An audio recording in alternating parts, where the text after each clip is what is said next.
Hi, thanks for tuning in. I am Cecilia Manella, and I hop on here every single week and share some mental health tips and tricks. So, this is our last week of the month of gratitude. And what I want to talk about is how does gratitude translate or transcend into relationships? And how do you cultivate a relationship of positivity or cultivate some safety in a relationship? So, that's really important to think about is how do you cultivate safety in a relationship? So it's taking gratitude and kind of moving it up into relationships. Now, this is in all relationships, intimate relationships, relationship with your kids, with friends, whatever it is, to think about what is the culture of that relationship. We often don't ask ourselves that question. Is how will we define it? What are the rules? How do we participate? Culture is something that we create and co-create with other people. And there's a culture in every single relationship. So if you think about some friendships you have, there's lots of laughter, and some friendships there's a bit more seriousness. There's a different culture in each of those relationships. Now, I want to help you cultivate safety in a relationship. Now, why is safety important? Safety in a relationship is so important because it's where we can truly be ourselves. Now, it's beyond the authenticity of being who you are, but it's a place where you can be not perfect, where we can let go, where we can say silly things without being judged, where we can laugh and find joy, but also a safe place to land when we're not doing well. It is a place where we feel comforted and connected, and where we can show the ugly parts of ourselves, the ugly part of ourselves, where we show the messy part of who we are and feel loved and safe in that relationship. Now, how do we cultivate that? So some really interesting research that I've read recently is around the ratio of negative comments to positive comments in relationships. So, and how much of that ratio actually is needed in order to cultivate safety? Now, here's the thing. In times of conflict, so when you are having an argument or a disagreement with someone that you care about in your relationship with, and you want to maintain that relationship, so you want to maintain the safety of that relationship, that connectedness, and you're not looking to end that relationship. Okay, so that is key. If you're looking to maintain a positive and healthy connection to this person, the ratio of negative comments to positive comments in times of conflict is positive 5 to 1 negative.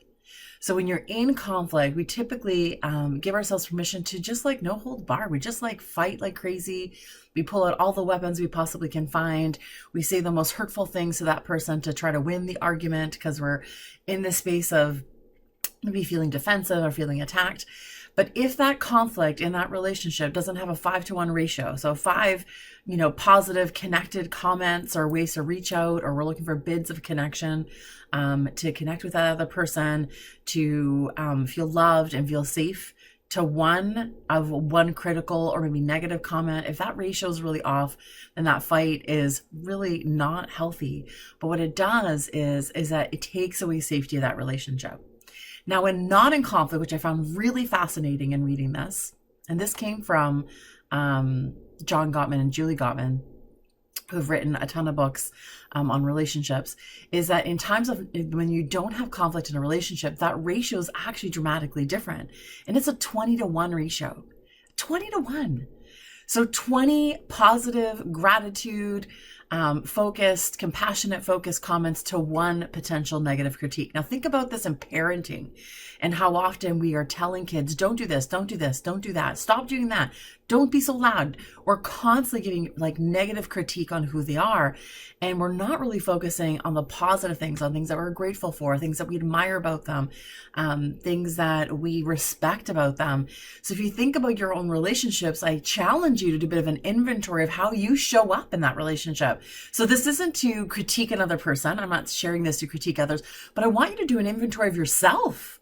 I want you to look at how you participate in these relationships. I want you to think about how often you're saying critical things potentially that may be interpreted as negative versus how often are you giving gratitude comments or loving comments or comments about compassion or empathy or things you admire about them or appreciate about them.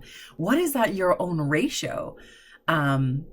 when you look at how you show up in all these relationships and parenting and friendships and intimate relationships, work colleagues, all the places in which you show up, I challenge you this week to really do an inventory on how you show up and what do you find yourself saying?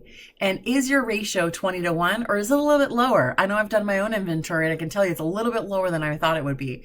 So it is an opportunity for growth. It's an opportunity to step into gratitude, and it's an opportunity to really create some amazing safety in relationships. When the world is really hard out there, the relationships are what give us life and joy and connectedness and belonging, and they're really important. And we often don't spend a lot of time nurturing those. We take advantage of them in the sense we just assume they're going to be there forever. And we don't think that potentially they will be limited or it will end at some point. So I challenge you to do an inventory. Let me know how it goes and step into more gratitude in your friendships and your relationships and in parenting with the way that you give feedback, and make sure that your ratio is kind of close to that 20-1. I challenge you to get there. I'll see you next week.